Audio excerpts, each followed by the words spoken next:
Andre's inspiration was his father, who passed away at the age of 46. But you are his godfather, his surrogate father, his trainer, his mentor. You know more about Andre Ward than anybody else on the planet. What makes him tick?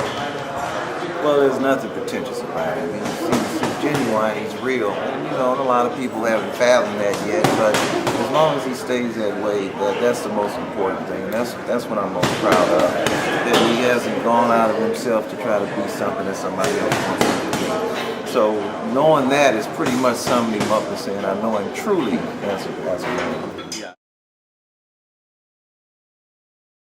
It's a phase in his life, of course, this will be over when he's a young man, so there's a lot to be done after this. I really look at this as a vehicle, as a vessel to some of the other things that he'll be doing in life, and that's why it's so important for him to maintain his integrity. It's so important for him to be that man, because when it's all said and done, people are going to say things about you. So it's okay to say anything you want to say about Andre Ward, the boxer.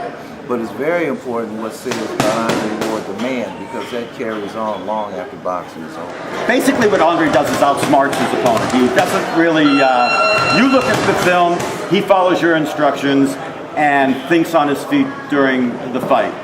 He's got God-given skills and talent and heart and all of the other intangibles, but he's able to adapt. And I think that beyond everything else, that is, the key to his boxing success anyhow.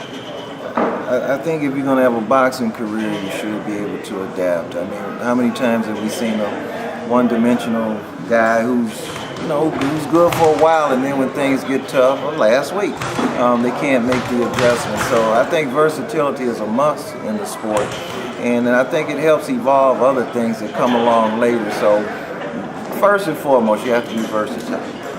Because you're in a sport, one punch can change a whole lot. You can throw a plan right out of the window. Yeah. Finally, one question about our area and three fighters in particular. Andre, Roberto Guerrero, Robert the Ghost, and Nonito Donaire. All from the same area, all religious fighters, all world champions, and all from an area that you'd never expect to even have one. What explains that?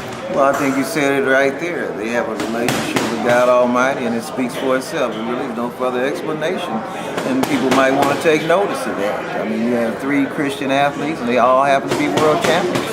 And all happen to be not just successful pros, but successful amateurs. So I think it just says that God is alive.